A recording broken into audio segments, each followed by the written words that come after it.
Hey there, this is Red. Today I wanted to talk to you about my 2019 Shelf of Shame.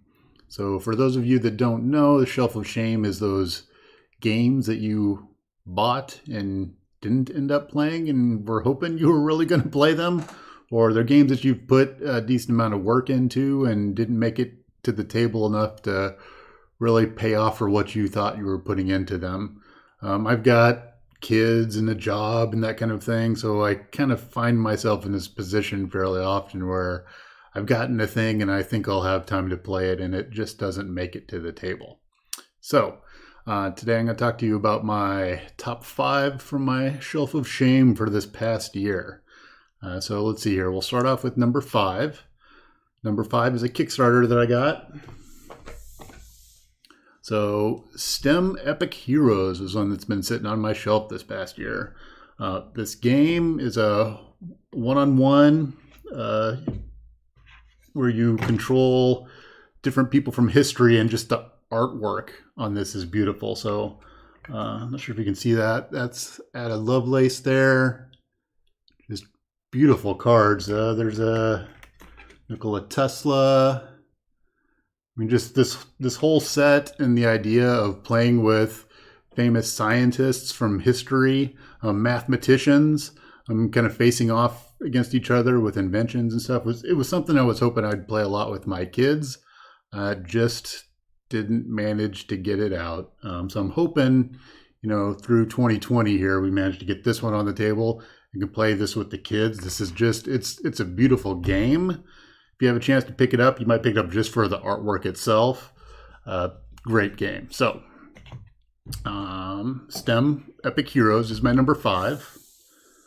Let's see. So my number 4 on my list would be a Kickstarter that delivered this year, which was Companion Tales.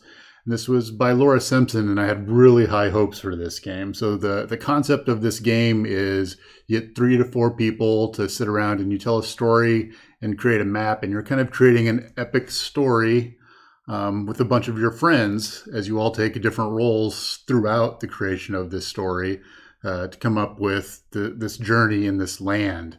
Looks like a great storytelling adventure game.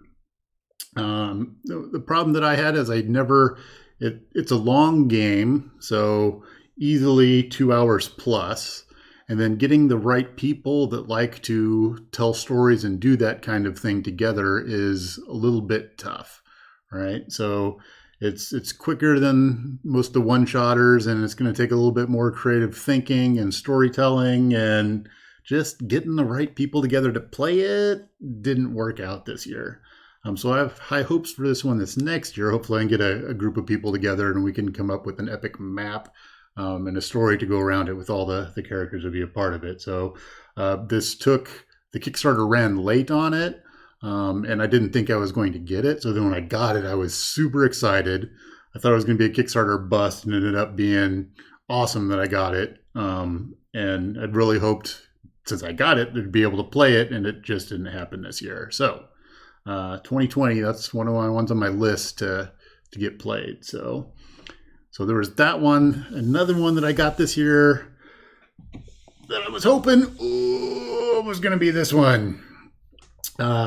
Zia. There was I guess it was a reissue Kickstarter of this game, and I picked it up and all the pieces, and I like Eclipse. We play some Twilight Imperium, but our big space gaming days were pretty limited this year. So we got in our game of Eclipse. I think we got in one game of Twilight Imperium, and usually we get a couple games of both of them in, but people have just been busy this year and it hasn't happened. So I was hoping to maybe fit a game of this in there too, but I just haven't been able to get it out. We haven't had the time to get everybody together, and when we do, kind of default back to trying to get those couple of games of Eclipse in, or those couple of games of Twilight Imperium.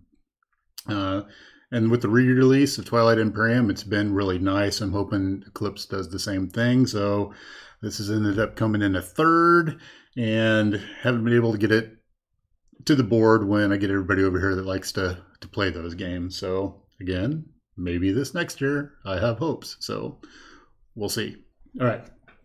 So that was number 3. Was the so we'll go for number 4. It's a game I played a ton when I was in high school. Battletech. I played a lot of Battletech. And there was a nice re-release of the Battletech system out there. So I'm both hoping to play this with my kids. I'm also hoping to get the game group together because I'm not the only one of my group that played a ton of this when they were younger. So a bunch of my friends were very interested in playing this too. We just haven't got the weekend set up to do it. So, and actually the last time I played Battletech, I think, God, it's got to have been over 10 years ago. I died from a headshot in the first couple of rounds of a multi-hour gaming session. So that ended up being a fairly long day for me. But I've got high hopes for this. I would really like to get the guys together and play Battletech again. It's a fun game. I think my kids would actually like it. My daughter likes the shooting up people kind of games, and I think this one, even in the family, I think this would be a good game to play. So hope to get that one to the table this year. That's my number 2. All right, so we'll go to my number 1. And I have to reach down for that one. Oh. All right, so my number 1 Shelf of Shame is Super Dungeon Explorer. And I had previously gotten Forgotten King and played some Forgotten King. But over this last year, I'd gone a little bit crazy and gotten the older Super Dungeon Explorer set and all the pieces, got Arena. The number of characters and sets that I got was just, I got a large number of them. Now, honestly, we played this, my daughter and I played this a couple of times, and we liked it.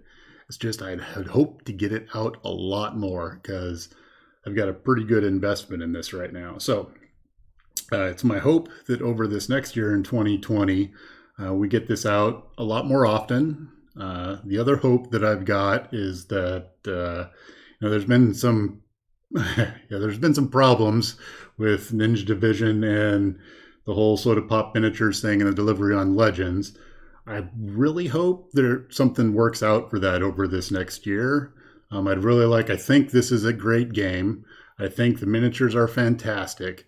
I just really hope they can get beyond some of the speed bumps that they've hit and are able to get that whole list of things back on track, because I really like the game.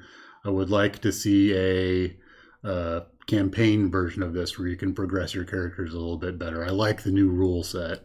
I printed out all of those and we play with the new rules. So Super Dungeon Explorer, did get it to the table a couple of times, but not nearly as much as I put into it this last year. So looking forward to playing more of that next year. So I guess my question would be out there, what are the games that you were hoping to get to the table more often that you didn't? Let me know. Write in the comments below. If you have high hopes for getting it to the table in 2020, or you just think it won't ever happen. I guess I would add to this list on my shelf of shame. Going to my shelf of shame is Gloomhaven at this point. We got it out. We played it a couple of times, but I think in 2020, it's not going to get played very much, and I really want to play it. So, but I guess I can solo that game. So we'll see. So let me know in the comments below what you think you want to get off your shelf of shame and what ended up on your shelf of shame. So that's it for this episode. Thank you, and have a good next year.